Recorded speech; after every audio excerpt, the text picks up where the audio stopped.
강의를 할 때도 그렇고 이제 선생님이 네. 어떤 이론을 설명할 때 네. 3단계 화법으로 일단 이야기를 하는 게 중요해요. 네. 뭐 일반적인 뭐 개인 주장도 마찬가지입니다. 자, 결론, 근거, 요약. 그러니까 결론이나 핵심을 먼저 말하고 그 다음에 근거 및 부연 설명을 하고 그 다음에는 결론이나 핵심을 다시 한번 반복하고 행동을 촉구한다는 거죠. 네. 이런 뭐뭐 하기 위해서는 뭐뭐 해야 합니다. 왜냐하면 따라서 뭐뭐 하기 위해서 뭐뭐 해야 합니다. 이런 구조가 되어야 된다는 거죠. 자, 말을 잘하기 위해서는 NLP를 훈련해야 됩니다. 네. 왜냐하면 NLP는 마치 구구단을 외우는 것처럼 또는 수학 공식으로 수학 문제를 푸는 것처럼 말의 구구단을 만들어 놓았기 때문입니다. 뭐 메타 모델이나 밀턴 모델 또는 SOM 화법, 양자 언어학과 같이 체계적으로 이렇게 말을 하면은 누구나 말을 잘 할 수 있는 그런 언어의 공식을 만들어 놓은 게 바로 NLP입니다. 이 NLP를 따라서 훈련한다면 누구나 언어의 달인이 될 수가 있죠. 따라서 말을 잘하기 위해서는 반드시 NLP를 훈련해야 됩니다. 지금 느낌 어때요? 정리가 됩니까? 자, 또 봐봐요. 발표 불안증을 극복하기 위해서는 반드시 NLP 심리 치료와 스피치 교육을 통합적으로 병행을 해야 됩니다. 네. 왜냐하면 발표 불안의 근본적인 원인들이 언어적인 문제라기보다는 심리적인 문제인 경우가 많습니다. 어릴 때 부모가 엄하셨거나 학교 다닐 때 뭐 왕따 놀림의 대상이 되었거나 또는 많은 사람들에게 창피를 당했거나 이런 마음의 상처를 갖고 있기 때문에 말을 못하는 것이죠. 네. 이런 마음의 상처를 NLP 기법을 통해서 심리 치료를 한다면 빠르게 그 두려움에서 벗어날 수가 있습니다. 그리고 보이스 트레이닝이라든지 뭐 자기소개, 사무 스피치와 같은 그런 스피치 훈련을 병행한다면 누구나 빠르게 말을 잘할 수 있는 사람으로 거듭날 수가 있죠. 따라서 발표 불안을 극복하기 위해서는 반드시 NLP 심리 치료와 스피치 교육을 통합적으로 병행을 해야 됩니다. 네, 지금 느낌 어때요? 좀 설득도 되고 자연스러워. 모든 말을 이렇게 하면 귀에 쏙 들어오지. 네. 선생님 어떤 주제를 저한테 한번 던져봐봐요. 제가 즉석에서 한번 이야기해 볼게요. 아무 주제나. 불안증. 네. 자, 불안증을 해소하기 위해서는 NLP 체면 치료가 많은 도움이 될 수가 있습니다. 왜냐하면 이 불안증은 미래에 대한 막연한 어떤 불안, 이른바 일어나지 말아야 되는 그런 걱정거리나 고민거리에 집중을 하기 때문에 불안해지는 거거든요. 뭐 시험에 떨어지면 어떡하지 하면 시험 불안이 되잖아요. 네. 발표를 잘못하면 어떡하지 발표 불안이 되잖아요. 내 미래에 내가 뭐 직장에서 잘려나오거나 뭐 일거리 없으면 어떡하지 하면 미래에 대한 불안이 되잖아요. 네. 이렇게 이제 원하지 않는 것에 신경 쓰니까 불안해지는 거잖아요. 그래서 이제 이 NLP 체면 기법을 통해서 내가 원하는 인생의 목표를 명확하게 설정을 하고 그 원하는 결과에 집중할 수 있는 이미지 시각화라든지 또는 체면 암시라든지 이런 훈련을 병행한다면 불안은 쉽게 없어질 수가 있죠. 따라서 불안을 없애기 위해서는 NLP 체면 치료를 하는 게 아주 효과적이라고 추천해드리고 싶습니다. 느낌 어때요? 배우고 싶어. 또 다른 주제 아무 주제나. 성공한 사람과 평범한 사람 차이. 성공한 사람과 평범한 사람의 차이? 네. 성공한 사람과 평범한 사람의 차이를 만드는 것은 어떤 위기의 순간에 위험에 집중하느냐 기회에 집중하느냐의 차이라고 말씀드릴 수 있습니다. 네. 왜냐하면 이 위기라는 것은 위험과 기회를 동반하고 있거든요. 네. 근데 이제 평범한 사람들은 주로 위험에 집중하면서 어떻게 하면 그 위험에서 모면할 것인가, 자 위험에서 빠져나올 것인가에 집중하기 때문에 자 위험에 집중하는 그 마음이 또 위험을 끌어당기게 됩니다. 네. 근데 이제 성공적인 사람은 그 위기 속에 기회를 바라보게 되죠. 네. 오히려 이 위기를 통해서 내가 어떤 기회를 창출해서 어떤 삶의 큰 꿈과 목표를 이룰 수 있을까 이렇게 생각하다 보니까 더 큰 기회를 창출하게 됩니다. 그래서 뭐 역사적으로 보면은 뭐 박정희 전 대통령, 뭐 정주영 회장, 또 여타의 큰 업적을 이룬 사람들은 바로 그 위기 속에서 기회를 창출해서 큰 성공을 이룬 사람들이죠. 음.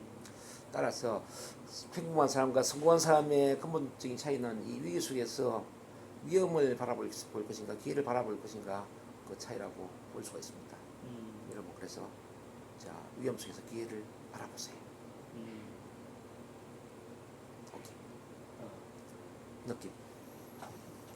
저도 위험 속에서 기회를 보고 싶어요. 자 엘리베이터 스피치 2단계. 자 2단계 합법을 한번 배워보겠습니다. 이거는 USP 유니크 셀링 프로포지션 독특한 판매 제안이라는 이제 그런 스피치 기법인데 네. 1단계는 혹시 이런 적 없습니까? 하면서 고객의 문제를 묘사하는 거예요. 2단계는 네 우리가 하는 일은 이렇습니다. 이어서 당신 회사가 제공하는 해결책을 설명한다. 문제를 제시하고 해결책을 제시한다는 이야기죠. 네. 문제는 고통을 유발하겠죠. 네. 해결책은 즐거움을 주겠죠. 네. 고통을 주고 즐거움을 주는 거지. 신경체계 우리 신경체는 고통을 피해서 즐거움을 얻기를 원하잖아요. 네. 그래서 고통에 해당되는 문제를 지적하고 그 고통에 네. 벗어날 수 있는 해결책을 제시해 줄 때 자 우리 신경체계는 즐거움을 향해서 이동하기를 원할 거예요. 즉 그 제안을 받아들이기를 원한다 이 말입니다. 네.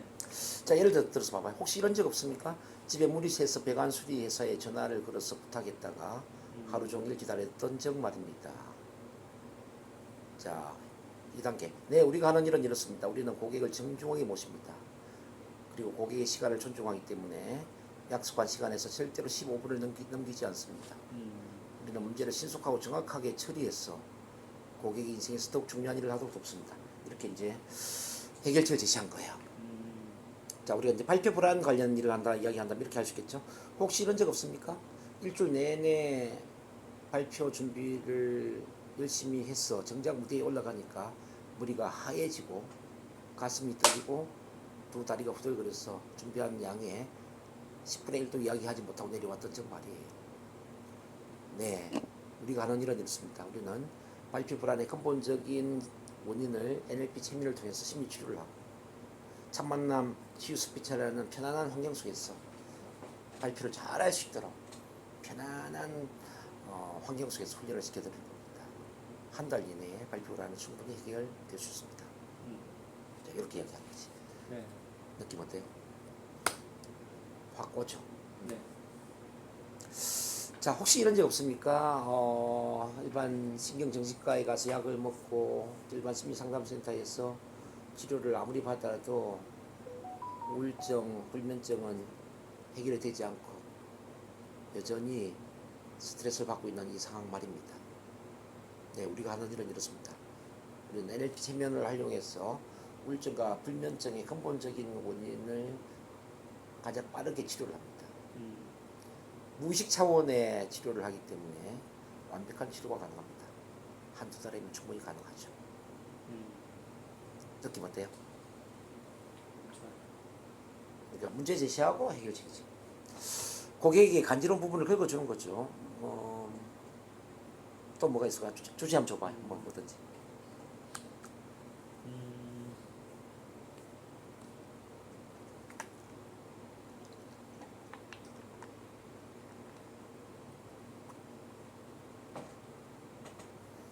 아무 주제나.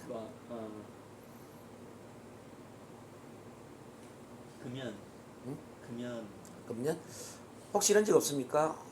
담배를 끊으려고 몇 번 시도를 했는데도 불구하고 또 끊었다 또 피우고 또 끊었다가 또 피우고 여전히 담배를 끊지 못해서 힘든 이 상황 말이에요.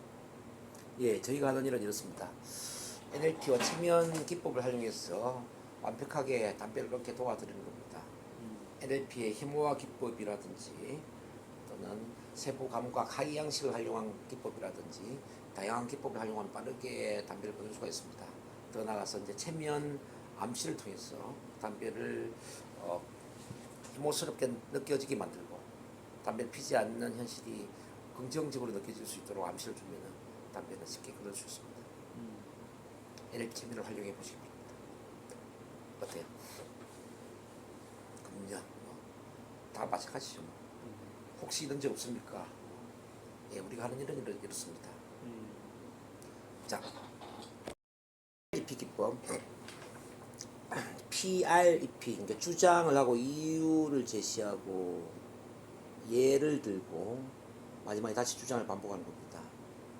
향후 10년 동안 사람들은 과거 100년 동안 번 것보다 더 많은 돈을 벌 것입니다. 그다음 이유.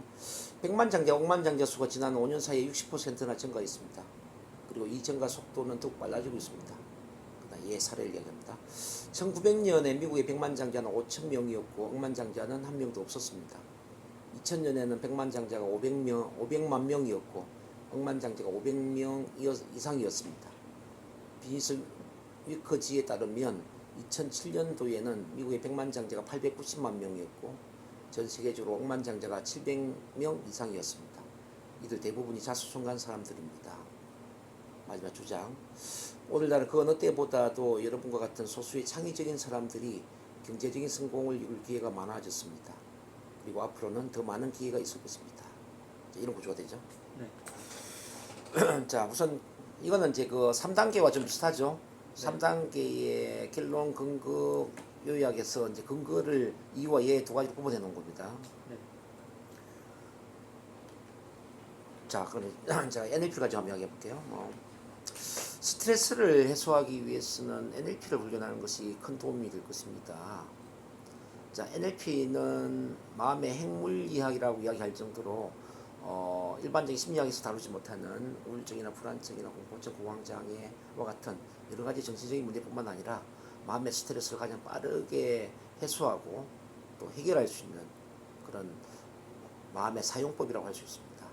자, 마음을 눈에 보이지 않는 이 마음을 정말 눈에 보일 수 있는 것처럼 과학적인 시스템으로 또는 수학 공식처럼 정리를 한 게 바로 NLP죠. 네. 자, 예를 들어서 과거에 아주 좋았던 뭐 행복한 기억이나 자신감이나 성취감이나 이런 것들을 우리가 자원을 활용해서 앵커링을 시켜서 언제든지 그 감정을 다시 끌어낼 수 있는 감정의 자극 신호를 만들 수도 있고요. 또 이제 지금 많이 힘든 스트레스 상황이나 과거에 힘들었던 어떤 불안이나 공포 원인에 해당되는 이런 것들을 빠르게 분리를 시켜서 전혀 느낌이 없는 밋밋한 그런 경험으로 만들 수도 있는 게 또 NLP입니다. 더 나아가서 이제 NLP는 내 마음만 긍정적으로 다루는 게 아니라 다른 사람들에게 가장 효과적으로 커뮤니케이션을 하면서 그 사람 마음을 긍정적으로 만들어줄 수 있는 언어의 사용법이라고도 할 수가 있죠. 이와 같이 마음의 스트레스를 해소하기 위해서는 NLP를 훈련하는 것이 가장 큰 도움이 된다라고 추천을 해드릴 수 있습니다. 정동문 교수로부터 NLP 한번 배워보시겠습니까? 네. 자, 이렇게 이제 PR이 들어가는 것이죠. 자, 발표 관련된 거 한번 해본다면은 발표 불안을 해소하기 위해서는 반드시 NLP 치료와 참만남 치유 스피치를 병행해서 훈련하는 것이 큰 도움이 될 수가 있습니다. 자, 이유. 왜냐하면 발표 불안은 언어적인 문제라기보다 심리적인 문제인 경우가 많습니다. 어릴 때 이제 부모님으로부터 억압된 경험이라든지 학교 다닐 때 창피당한 경험이라든지 어쨌든 이런 실패 경험으로 인해서 나도 모르게 계속 떨리고 긴장되고 불안한 그런 경험들이 반복되는 것이죠.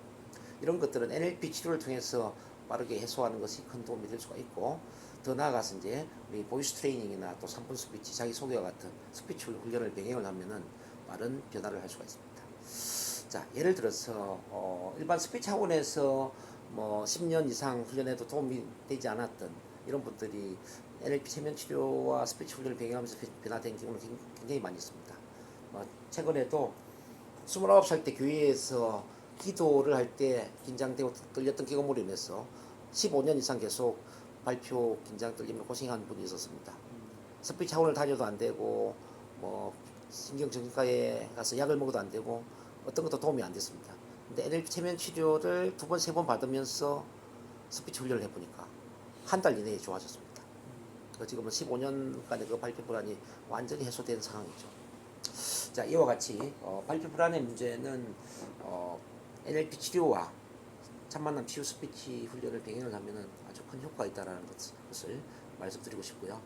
대한민국에서 유일하게 그 NLP 치료와 참만남 훈련을 같이 하는 정동문 교수를 만나보시면 어떨까 하는 생각이 드네요. 자, 여러 구조로. 네. 자, 머리 잡히죠, 내용이. 네. 자, 우리 이거는 이제 NLP 메타포를 활용해서 말할 때도 아주 유용한 거예요. 이 메타포에서도 다시 다루겠지만은 IPBI는 인스턴트 에피소드 사건을 이야기하는 거죠.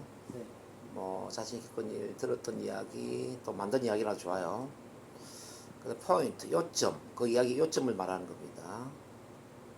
마지막에 베너핏, 이득, 요점대로 하면 어떤 이득이 될 것인지. 그러니까 언제 어디서 어떤 일이 있었습니다. 제 이야기 요점은 뭐뭐입니다. 여러분들도 뭐뭐 해보신다면 큰 도움이 되리라 믿습니다.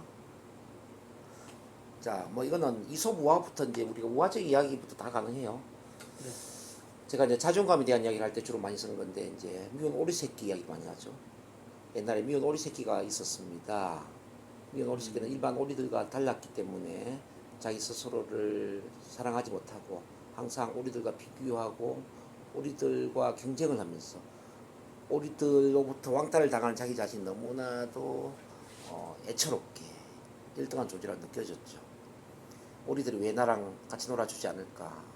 왜 나는 오리랑 다르게 생겼을까? 항상 그게 불만이었습니다. 그러다가 어느 날 시냇가를 걸어가고 있는데 저 하늘 위에 아주 아름다운 새들이 날아가고 있었습니다. 바로 백조였죠. 그래서 이제 혼잣말로 이렇게 했어요. 나도 저 새처럼 아름다운 새로 태어났으면 얼마나 좋았을까 이렇게 혼잣말을 합니다. 근데 저 하늘에 있는 새들이 그 말을 듣고 이렇게 이야기해요. 야, 너도 우리랑 똑같이 생겼어. 너도 백조야. 자, 물 위에 너 모습을 비춰봐봐. 그래서 물 위에 자기 모습을 비춰보니까 아니나 다를까 정말 아름다운 백조라는 걸 알게 되었죠.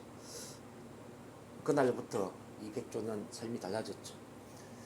자, 우리랑 비교하고 경쟁하는 그리고 자기를 열등한 존재로 보는 그 마음에서 벗어나서 이제는 자기를 온전히 사랑하게 되었고 나는 원래 우리랑 달랐구나 그러면서 자기를 독특한 특별한 존재로 바라보면서 꿈을 가지고 행복한 삶을 살게 되었다는 이야기입니다. 제 이야기 요점은 그렇습니다. 우리 마음에는 이렇게 미운 오리 새끼 속성과 백조의 속성 두 가지가 있다는 거죠. 자기를 온전히 사랑하지 못하면 미운 오리 새끼 속성이 커져서 남들과 비교하고 경쟁하면서 자기를 열등한 존재로 보는 마음이 커지겠죠. 근데 자기를 자기를 온전히 사랑하는 존재로 바라본다면 이제 백조의 속성이 커졌어. 비교 경쟁하는 마음이 없어지고 자기를 똑똑한 특별한 존재로 보면서 온전한 자기 자신의 삶을 살 수 있다는 뜻입니다. 여러분들도 오늘 제 이야기를 통해서 자신을 온전히 있는 그대로 사랑하는 그런 마음을 키워보면 어떨까 싶습니다. 그러면은 백조의 마음이 커지면서 이제는 정말 삶의 예술 작가로서 온전한 자기의 삶을 예술 작품으로 만들어 나가는 멋진 인생을 살 수 있지 않을까 이렇게 기대를 해봅니다. 네. 이런 구조가 됩니다. 어떤 이야기가 중요한 게 어떤 이야기 속에서 요점 미드까지 쭉 연결시켜줘야 돼요. 네. 대표적으로 또 NLP에서 요구하는 게 소와 사자의 사랑 이야기가 있잖아요. 네. 옛날에 소와 사자가 서로 정말 무척이나 애틋하게 사랑을 했죠. 소는 사자를 너무나 사랑했기 때문에 아침마다 싱싱한 풀을 뜯어서 사자의 밥상 위에 올렸습니다. 사자 또한 소를 엄청 사랑했기 때문에 아침마다 싱싱한 고기를 사냥을 해서 소의 밥상 위에 올렸습니다. 근데 서로를 먹지를 못했어요.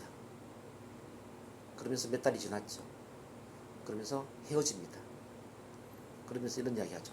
그래도 나는 최선을 다했어. 이 이야기 요점은 이렇습니다. 상대방이 원하는 방식으로 사랑을 표현하지 않으면 사랑이 아니라는 겁니다. 내가 아무리 사랑을 할지라도 나의 방식대로 표현을 한다면 상대방이 받아들일 수 없는 그런 방식이라면 그건 사랑이 아니라는 거죠. 소와 사자처럼 말이죠.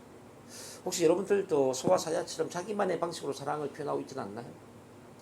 오늘 그 사랑의 방식을 한번 점검해보는 기회가 되면 어떨까 싶습니다.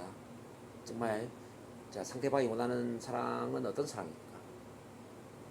부부간에 있어서 나의 배우자가 원하는 사랑은 어떤 것일까? 또 자녀와의 사랑에 있어서 내 자녀들은 어떤 사랑을 원할까? 그 사랑의 방식을 점검해보고 나의 방식이 아니라 그 상대방 방식에 맞추어서 사랑을 표현하는 여러분들이 되면 어떨까 생각을 해봅니다. 네. 자, 이런 구조죠. 자, 이거는 이제 결정판인데요. 네. 포스트 모델은 어떤 거냐면은 펀치라인, 오버뷰, 스토리텔링, 서머리, 터치라인 이렇게 구성이 된 게 바로 포스트 모델이라고 합니다. 네. 펀치라인은 펀치를 한 방 먹이고 시작한다는 거죠. 한 방 먹이고 시작해라. 즉 충격적인 말로 시작해라 이 말입니다. 자, 충격적인 말을 들으면 어때요? 좀 뭔가 멍해지죠. 네. 자, 멍한 느낌이 들게끔 한 방 먹이고 시작한다. 오버뷰. 지금부터 어떤 이야기를 할 것인지 개요를 설명한다. 오버뷰는 개요를 설명한다. 개요. 자, 그다음 스토리텔링. 그 개요와 관련된 이야기를 들려준다. 이야기를 들려준다. 그 다음에 서머리. 그 이야기의 요점을 정리한단 말이죠. 요점을 정리한다. 터치라인. 다시 한 방 먹이면서 마무리한다. 즉 터치하면서 마무리한다. 한 방 먹이면서 마무리한다. 권투할 때와 비슷해. 권투. 우리 복싱할 때 한 방을 크게 먹였어요. 네. 잽을 날려 이렇게. 다시 한 방 먹여. 그럼 어떻게 될까요? 그 사람 KO가 되겠죠. 네. 말을 할 때도 크게 한 방 먹이고 잽을 몇 번 날리다가 마지막에 한 방을 먹였어요. 그러면 쉽게 설득이 되겠죠. 네. 자, 예를 들어서 이런 거야. 자, 일단 우울증이나 불안증 관련된 이야기 좀 해볼게요. 여러분, 신경정신과에 가서 아무리 약을 먹는다 하더라도 우울증이나 불안증은 해결되지가 않습니다. 어때 이 말 들었을 때? 좀 충격받았죠. 좀 충격받겠죠. 자기는 병원에 가서 저기 뭐 우울증, 불안증, 공황장애 해결하려고 했는데, 자, 신경정신과에서 아무리 약물 치료를 한다 하더라도 우울증이나 불안증이나 공황장애는 치료가 되지 않습니다. 자, 오버뷰. 저는 공황장애, 우울증, 불안증과 같은 정신적인 문제들이 왜 NLP 세면 치료를 받아야 되는지에 대해서 말씀을 드립니다. 일단 앞으로 어떤 이야기 할 것인지 개요를 설명했단 말이에요. 그다음 스토리텔링. 최근에 그 10년 이상 그 신경정신과에서 약물 치료를 했던 어떤 분이 저를 찾아왔습니다. 이분 아주 심한 우울증과 불면증에 또 공황장애까지 가지고 있는 그런 분이었죠. 약을 먹지 못하면은 잠을 못 자고, 약을 먹지 못하면은 막 그 가슴이 떨리고 불안해지고 우울해지고 두렵고 뭐 이런 여러 증세들이 있었습니다. 제가 치료를 해본 이분은 이제 어릴 때부터 이제 가정적으로 많이 힘들었고 특히 이제 가정 폭력에도 많이 시달렸고요. 그러다 보니까 학교 다니면서 또 왕따 경험도 있고 정상적으로 이제 뭐 친구를 제대로 사귄 적도 없고 막 그랬습니다. 그래서 근본적인 문제들을 이제 체면 상태에서 치료를 하기 시작을 했고요. 마치 이제 마음의 대청소를 하는 것처럼 그 어릴 때 상처들을 하나씩 치료를 하게 되었죠. 그리고 잃어버린 낙후된 실추된 그것도 자존감을 키워주면서 자기를 온전히 사랑할 수 있는 마음을 더 키워주는 자존감 코칭을 했고요. 그리고 이제 첫 만남 훈련을 통해서 인간관계 속에서 사랑받는 그런 힘을 또 같이 병행을 해서 훈련을 시켰습니다. 그러니까 너무 좋아졌어요. 거의 한 두세 달 만에 거의 정상적인 상태까지 치유가 되었습니다. 그다음 서머리로 합니다. 자, 제 이야기 요점은 이렇게 이제 우울증이나 불안증이나 불면증 또는 공황장애와 같은 정신적인 문제들은 대부분 어릴 때 성장 과정에서 상처받은 경험 또는 트라우마와 같은 이런 애정 결핍, 사랑의 상처와 많이 관련이 되어 있습니다. 이런 문제들은 병원의 약으로 치유되는 게 아니라 NLP 체면과 같은 무의식, 잠재의식과 연결되어 있는 어떤 충격적인 패턴을 바꿔주면서 그 패턴을 치료를 함으로써 좋아질 수 있다는 점을 말씀드립니다. 그래서 약을 먹으면 그때는 좋아지는 듯 하다가 약을 먹지 않으면 또 과거로 돌아가는 일이 반복되죠. 자, 문제는 약에 의존을 하거나 약에 중독이 되는 경우는 더 큰 문제라고 생각합니다. 자, 터치라인 마지막에. 따라서 자, 신경정신과에 아무리 약물 치료를 한다 하더라도 이 불면증, 불안증, 공황장애와 같은 정신적인 문제는 해결되지 않습니다. 반드시 NLP 체면 치료를 통해서 해결될 수 있다는 점을 말씀드립니다. 자, 느낌 어때요? 설득이 돼요. 그러니까 펀치 먹이고 개요 설명하고 스토리, 요약, 다시 펀치. 네, 이런 거죠. 네. 한 방을 먹이라 이거 한 방을. 네. 어때요? 자, 선생님 들어보니 자, 조현병의 경우에는 그 대부분 약물 치료를 하거나 병원 입원을 하게 되는데 그렇게 해서는 조현병은 절대 해결될 수 없습니다. 자, 조현병을 왜 NLP 체면 치료를 해야 되는가에 대해서 지금 제가 말씀드립니다. 최근에 그 조현병으로 뭐 병원 입원하고 그랬던 분이 저한테 치료를 받은 경우가 있어요. 이분은 정상직일 때는 정말 그 정상직 생활하다가 이른바 이제 우리 해리 정상이라고 그러죠. 다른 인격으로 바뀔 때 또는 뭐 다른 영혼의 지배를 받을 때 그런 경우는 자기 엄마를 막 때리거나 뭐 칼로 어떤 폭력을 휘두르거나 뭐 이런 폭력적인 행동을 많이 합니다. 어머니는 70대고 저한테 치료받은 건 50대거든요. 감당이 안 돼가지고 이제 힘들 때는 병원에 막 입원시키고 그랬는데 근데 병원 입원해가지고는 답이 없죠. 그는 병원에는 더 악화되지 않도록 만드는 게 목적이지 완치를 시키는 게 목적이 아니거든요.